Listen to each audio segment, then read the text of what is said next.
Article 74। तो council of minister की अगर हम बात करें तो आर्टिकल 74 क्या वर्णन है इसका? President exercises all power and duties on advice of council of minister, यानी कि राष्ट्रपति अपने समस्त कार्य व शक्तियों का निर्वाह मंत्री परिषद की सलाह पर करेगा। यह सबसे पहला वर्णन है किसका? मंत्री परिषद का। अब आर्टिकल 75(1) क्या कहता है? प्रेसिडेंट पीएम को अपॉइंट करेगा, और पीएम होगा कौन? लीडर ऑफ मेजोरिटी पार्टी इन लोकसभा। पहला पॉइंट क्लियर हुआ। आर्टिकल 75(1) राष्ट्रपति प्रधानमंत्री को नियुक्त करेगा, और कौन होगा ये प्रधानमंत्री? लोकसभा में बहुमत प्राप्त दल का नेता। याद रखना, प्रधानमंत्री ये राज्यसभा का भी हो सकता है, लेकिन पार्टी कौन सी होनी चाहिए? जिसका लोकसभा में बहुमत हो। जैसे कि मनमोहन सिंह, ये लोकसभा से नहीं थे, ये राज्यसभा से थे, लेकिन पार्टी कौन सी थी? कांग्रेस, जो उस समय बहुमत में थी। ठीक है। अब इसके बाद में याद रखना आर्टिकल 75(2). अब आर्टिकल 75(2) की अगर हम बात करें तो प्रेसिडेंट आपके काउंसिल ऑफ मिनिस्टर को आपके अपॉइंट करेगा किसकी एडवाइस पे? पीएम की एडवाइस पे, यानी कि पीएम की सलाह पे राष्ट्रपति अन्य मंत्रियों को नियुक्त करेगा। और आर्टिकल 75(3) क्या कहता है? मंत्रिपरिषद सामूहिक रूप से लोकसभा के प्रति उत्तरदायी है। मतलब अगर पूरी मंत्रिपरिषद को हटाना है तो कौन हटाएगा? लोकसभा। पूरी मंत्रिपरिषद तभी हटाई जाएगी जब लोकसभा में आपके नो कॉन्फिडेंस मोशन यानी कि अविश्वास प्रस्ताव पारित हो जाए। ठीक है। अब इसके बाद में नेक्स्ट आगे नोट कर लिया यहां तक है किसका? मंत्री परिषद का। अब आर्टिकल 75(1) क्या कहता है? प्रेसिडेंट पीएम को अपॉइंट करेगा, और पीएम होगा कौन? लीडर ऑफ मेजोरिटी पार्टी इन लोकसभा। पहला पॉइंट क्लियर हुआ। आर्टिकल 75(1) राष्ट्रपति प्रधानमंत्री को नियुक्त करेगा, और कौन होगा ये प्रधानमंत्री? लोकसभा में बहुमत प्राप्त दल का नेता। याद रखना, प्रधानमंत्री ये राज्यसभा का भी हो सकता है, लेकिन पार्टी कौन सी होनी चाहिए? जिसका लोकसभा में बहुमत हो। जैसे कि मनमोहन सिंह, ये लोकसभा से नहीं थे, ये राज्यसभा से थे, लेकिन पार्टी कौन सी थी? कांग्रेस, जो उस समय बहुमत में थी। ठीक है। अब इसके बाद में याद रखना आर्टिकल 75,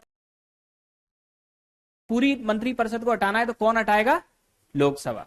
पूरी मंत्रिपरिषद तभी हटाई जाएगी जब लोकसभा में आपके नो कॉन्फिडेंस मोशन यानी कि अविश्वास प्रस्ताव पारित हो जाए। ठीक है।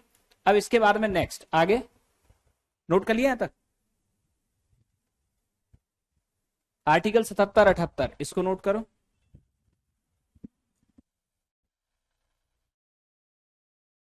चलिए नोट।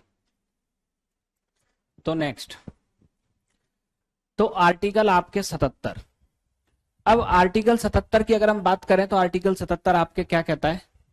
संघ कार्यपालिका के समस्त कार्य आपके राष्ट्रपति के नाम से किए जाएंगे। मतलब आपके यूनियन एग्जीक्यूटिव के जितने भी कार्य होंगे वो किसके व्याप पे होंगे? प्रेसिडेंट के व्याप पे होंगे। ठीक है। दूसरा आपके आर्टिकल 78। आर्टिकल 78 कहता है ड्यूटी ऑफ पीएम, यानी कि प्रधानमंत्री के आपके कर्तव्य। तो ड्यूटी ऑफ पीएम की अगर हम बात करें तो ड्यूटी क्या है? प्रेसिडेंट को एडवाइस देना। ठीक। दूसरा आपके काउंसिल ऑफ मिनिस्टर ने जितने भी डिसीजन लिए हैं उन सभी डिसीजन से प्रेसिडेंट को इन्फॉर्म कराना। तीसरा आपके अगर किसी आपके इशू पर एक मिनिस्टर ने डिसीजन लिया है तो प्रेसिडेंट अगर कहता है कि इस इशू पर सभी मंत्रियों की राय जानो तो उस मुद्दे को सभी मिनिस्टर्स के सामने रखना। यह आपके तीसरी ड्यूटी होती है किसकी? Prime minister. तो ये पीएम की आपके ड्यूटी हुई। ठीक है, नोट कर लिए इसे। अब नेक्स्ट अब आते हैं हम काउंसिल ऑफ मिनिस्टर के आपके सभी मिनिस्टर कि कितनी कैटेगरी के आपके मिनिस्टर होते हैं में।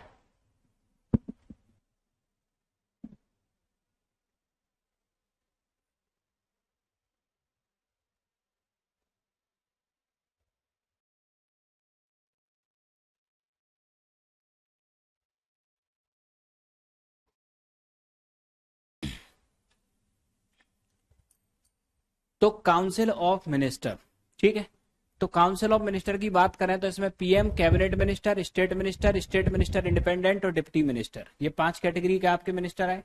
ठीक है। अब पीएम, तो पीएम में सबसे पहले याद रखना कि पीएम होता है आपके head of council of minister. ठीक, यानी मंत्री परिषद का प्रमुख सबसे टॉप पे होगा। अगर काउंसिल ऑफ मिनिस्टर में पीएम ने रिजाइन दिया तो इसका मतलब आपके ये है कि पूरी की पूरी काउंसिल ऑफ मिनिस्टर डिसॉल्व हो जाएगी। पीएम के रिजाइन को समझा जाएगा कि पूरी मंत्री परिषद ने रिजाइन दे दिया है। तो मतलब काउंसिल ऑफ मिनिस्टर का जो वर्तमान और भविष्य है ये पीएम के ऊपर डिपेंड करता है। जब तक पीएम आपकी सत्ता में या पीएम अपनी पोस्ट पे तभी तक काउंसिल ऑफ मिनिस्टर की पोस्ट बनी हुई है। ठीक है। अब दूसरा समझना आपके कैबिनेट मिनिस्टर। तो पीएम के बाद दूसरी आपके रैंक किसकी होती है? कैबिनेट मिनिस्टर की। तो इसका मतलब सबसे पावरफुल मिनिस्टर यही होंगे पीएम के बाद। ठीक है, कैबिनेट मिनिस्टर ये कैबिनेट रैंक के मिनिस्टर होते हैं, कैबिनेट एक रैंक होती है। ठीक है, दूसरा याद रखना, ये बड़े मंत्रालयों के प्रमुख होते हैं, जैसे railway ministry, defence ministry, home ministry, agriculture ministry. ठीक, जो बड़े मंत्रालय होते हैं उनके प्रमुख होते हैं आपके कौन? Cabinet minister. ठीक, इसके बाद में याद रखना, मंत्रालय के सभी निर्णयों के लिए कैबिनेट मंत्री आपके उत्तरदायी होता है, और जो कैबिनेट की मीटिंग होती है उसमें सिर्फ कैबिनेट रैंक के मिनिस्टर ही भाग लेते हैं। ठीक, हम बोलते हैं ना कैबिनेट की मीटिंग है, तो कैबिनेट की मीटिंग का मतलब सिर्फ इस कैटेगरी के मिनिस्टर भाग लेंगे।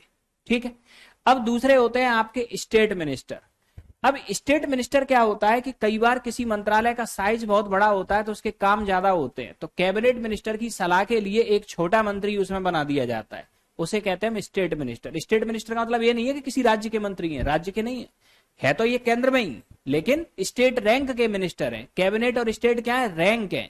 सबसे टॉप रैंक कैबिनेट और सब आपके उसके बाद में स्टेट। तो स्टेट मिनिस्टर आपके ये मिनिस्टर, इनकी खास बात क्या है? ये कैबिनेट मिनिस्टर के अधीन कार्य करेंगे। ठीक, जब मंत्रालय बहुत बड़ा हो तो कैबिनेट मिनिस्टर को सहायता देने के लिए बनाया जाता है। ठीक है, और ये कैबिनेट की मीटिंग में आपके भाग तब लेंगे जब या तो ये कैबिनेट मिनिस्टर आपके प्रेजेंट ना हो या कैबिनेट मिनिस्टर इनको इनवाइट करे, तो ही ये कैबिनेट की मीटिंग में भाग लेते हैं। ठीक है, अब यहां तीसरी कैटेगरी आपके होती है कौन सी?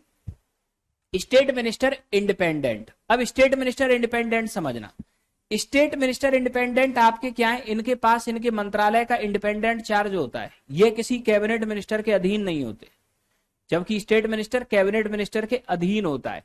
स्टेट मिनिस्टर इंडिपेंडेंट की खास बात क्या है? इनका मंत्रालय भले ही छोटा है लेकिन मंत्रालय के हेड हैं ये, मतलब एक तरीके से कैबिनेट मिनिस्टर की तरह बिहेव करेंगे अपने मंत्रालय में। स्टेट मिनिस्टर अपने मंत्रालय में कोई डिसीजन नहीं ले सकता, लेकिन स्टेट मिनिस्टर इंडिपेंडेंट सारे डिसीजन ले सकता है।